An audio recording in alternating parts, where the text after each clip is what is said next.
Great to be with you. That's correct. I think there's been a lot of exaggeration about the performance of the far right in the context of European elections. And I think Germany is a great example to point to.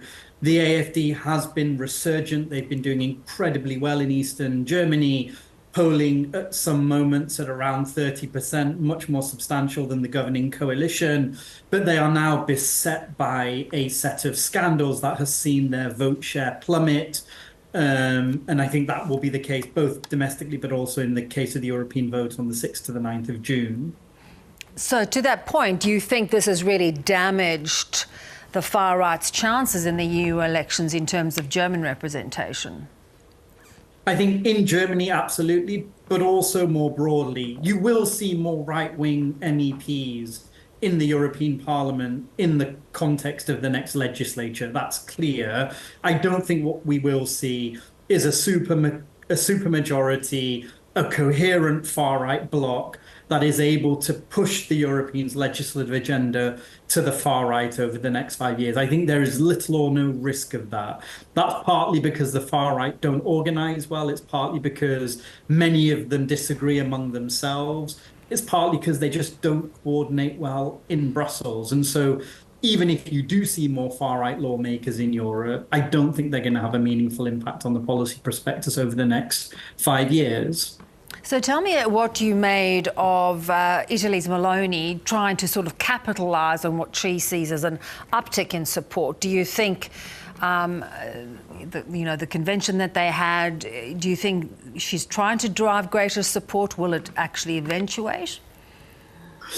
I think Marine Le Pen in France is clearly signaling her desire to cooperate with Italy's prime minister.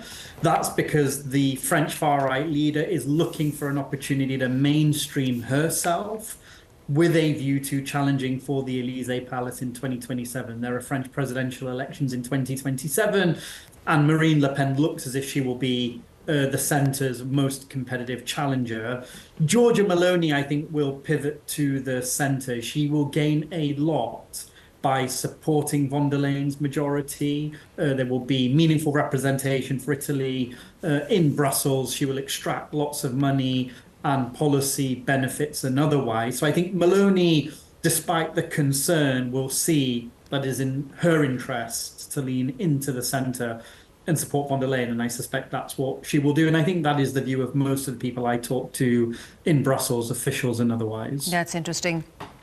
Nevertheless, you did say that there will be some uptick in, far right or right representation. Why do you think this is at a time where sort of democracy has been challenged, when we see what's happened with Ukraine, where we see, countries sort of really fighting for sort of the preservation of democracy? I think the single biggest reason in Europe is because of immigration. Last year, the European Union passed a reform to its asylum and immigration system. The problem with that reform is it didn't address two major vulnerabilities. The first is the idea that in Europe you can send illegal immigrants back to the country from which they came. The problem is negotiating what are called repatriation agreements with these countries is difficult, especially in contexts where there is no government in place. So take Afghanistan, for example, Syria, Libya. It's very hard to organize an agreement with these countries to send illegal immigrants back, given the kind of governments that are operating or not in those countries. And the second major vulnerability of the EU's reform was the inability to agree among the 27 member states of the European Union about how migrants will be distributed among them should they gain asylum. And I think those two vulnerabilities in the EU system means member states continue to be confronted by substantial immigration flows, and that, I think, has resulted in the performance of some of the far-right parties that we're seeing. But you don't think in any way it's going to jeopardise the sort of solidarity, particularly, for example, like of the EU behind Ukraine? No, I think the European Union is pretty aligned around what they're doing for Ukraine. They've sent 50 billion to support Kiev that will last until 2027. They're trying to integrate Ukraine into the EU's institutional structures, its single market.